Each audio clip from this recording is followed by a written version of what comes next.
शेतकरी मित्रांनो, आज 15 मार्च आपण आलेलो आहे ओझरच्या पालेभाज्यांच्या बाजारभावाच्या संदर्भात माहिती घ्यायला.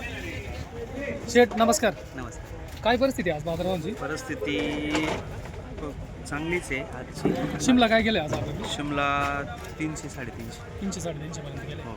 आणि वांग्यांची काय परिस्थिती? वांग लाल वांगे 250. 250 पर्यंत आहे का? हो.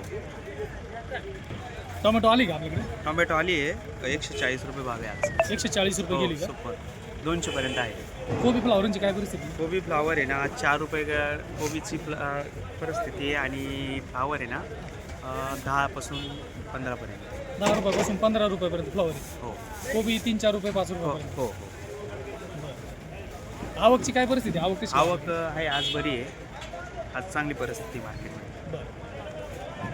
घेवडा काय भाव गेला आपल्याकडे? आपल्याकडे आज सुपर घेवडा 400 ते 450 पर्यंत. 400-450 रुपयापर्यंत गेलेला आहे. वाल पण येतो का आपल्याकडे? वाल पण आहे 300 रुपये फापडा वाल. आपला वाल 300 रुपये. हो. बरं. मार्केटमध्ये आवक चांगल्या प्रकारे होती. रेट पण चांगले आहे आज.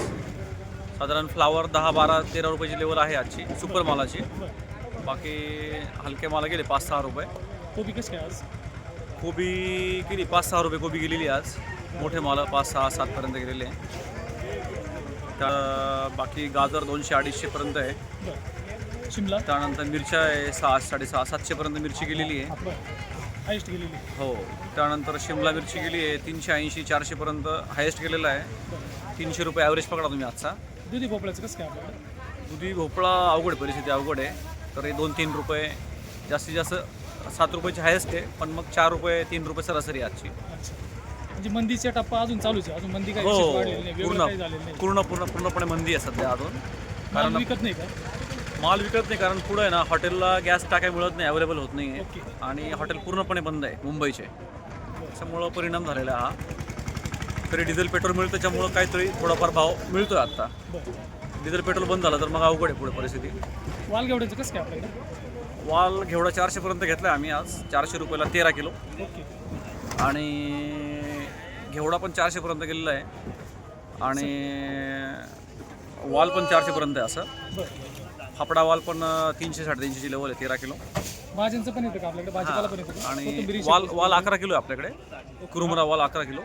11 किलो. हो हो.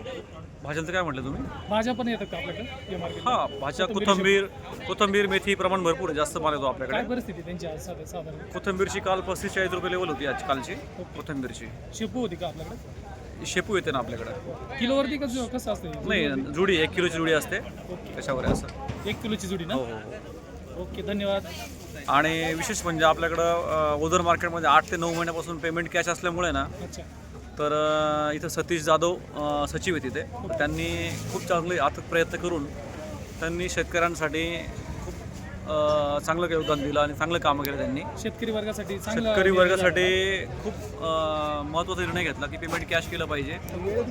आणि शेतकऱ्यांना गेटच्या बाहेर पैसे न घेता जायचंच नाही असा निर्णय केला त्यांनी. अरे वा. पैसे घेतल्याशिवाय रोख पेमेंट चालू केलं.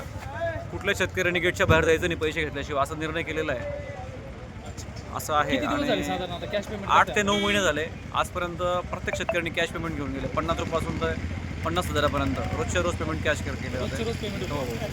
हो. ओके ओके, धन्यवाद. म्हणजे महत्त्वाचा निर्णय झालेला आहे. ओझर मार्केटला जे पेमेंटचा इश्यू होता, बरेच वर्ष शेतकऱ्याला पेमेंटसाठी वारंवार चक्कर मारायला लागायचे. 2-2, 3-3 वेळेस यायचं जायचं, पेट्रोलचा खर्च, सगळ्या गोष्टींचा अंदाज घेऊन इथल्या व्यापारी वर्गाने जो काही निर्णय घेतला आहे का रोख पेमेंट स्वरूपात शेतकऱ्याला पेमेंट झालं पाहिजे, हा निर्णय एकदम उत्कृष्ट निर्णय झाला आहे.